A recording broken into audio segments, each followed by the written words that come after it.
Hi, everyone, and welcome to Week 4 Coursework Review. This week we're going to be covering Chapters 15, Chapter 16, and Chapter 23. Chapter 15 is on the patient as an individual. Chapter 16 is going to cover communication, and Chapter 23 will talk about quality assurance and quality improvement customer service. All right, so for your Week 4 discussion, the first topic is over Maslow's hierarchy of needs, which is contained in chapter 15 within your textbook. So make sure you review that, know what the needs are. You are to tell me and your fellow students what the 5 needs of Maslow's hierarchy of need are. And then in your own words, tell me in what order you would put your needs based on Maslow's hierarchy of needs and why. Why do you rank them the way that you do? There is no right or wrong answer. I will respond to your post if you post early enough and ask you questions about your post. The second response, you want to review customer service, internal and external customers in chapter 23 of the textbook. So identify what an internal customer is, what an external customer is, and the difference between the two. You want to list several components that are used to determine the quality of care that was provided, and those are provided in your textbook. Also, what are some of the aspects of quality improvement management? And I'm going to tell you right here now, the main one I'm looking for is that you're always striving to improve upon quality while decreasing the cost of providing that care. So I gave you that answer right off the bat. But there are other parts of quality improvement that you can mention as well.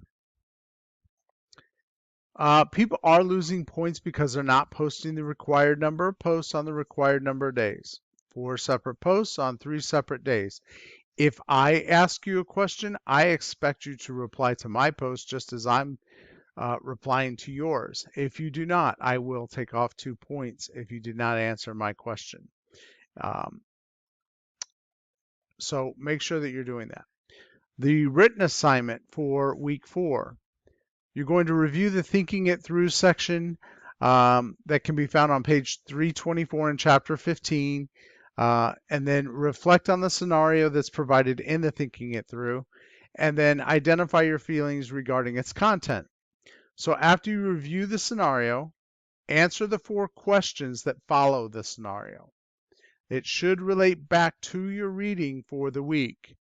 And if it doesn't, I will try to redirect you. Again, if you post early enough, a lot of you are posting late and you're not getting a response because it's usually later in the weekend.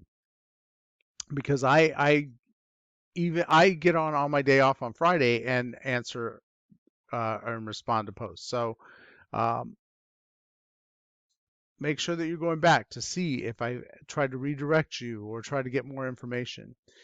So answer the 4 questions after the scenario and then put it in a written format. This is a formal written assignment, which means that you must have at least 250 words in the body of the paper. That does not include the title page, does not include the reference page.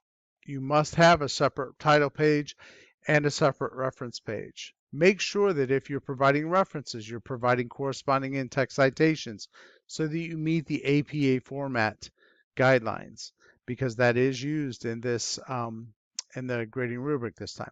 You're not required to submit your paper to the OWL, although I do highly suggest that you do so that you can improve upon your writing.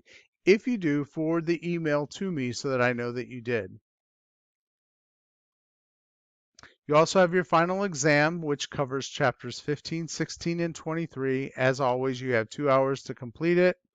And at that time, it will automatically save your work and submit it for grading. You also have a post-test. The pre-test was not included in your grade. The post-test, however, is. It's 5% of your grade, so make sure that you take the post-test. And what that does is allows me to find out how much you've retained over the 4 weeks, comparing it to the pretest and how much you've learned. and maybe where I need to tweak my teaching style in certain areas in future courses. And that is it. If you have any questions, please let me know. Um, Real quick, I want to go over the grading rubric for the written assignment.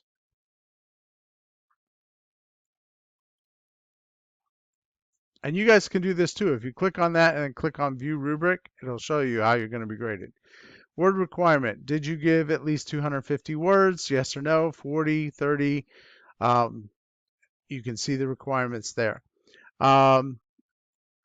Question 1, Kelly's response to the patient. Questions Kelly might ask. How should Kelly follow up? Should she share the encounter with anyone? Then I'm going to look at spelling and grammar, and then APA. So make sure that you have that the separate title page, the separate reference page, and your corresponding in-text citations. If you have any questions about the questions they're asking, let me know and I can try to clarify them for you. All right, so that's it for week 4. If you have any questions, as always, please contact me. Have a great week.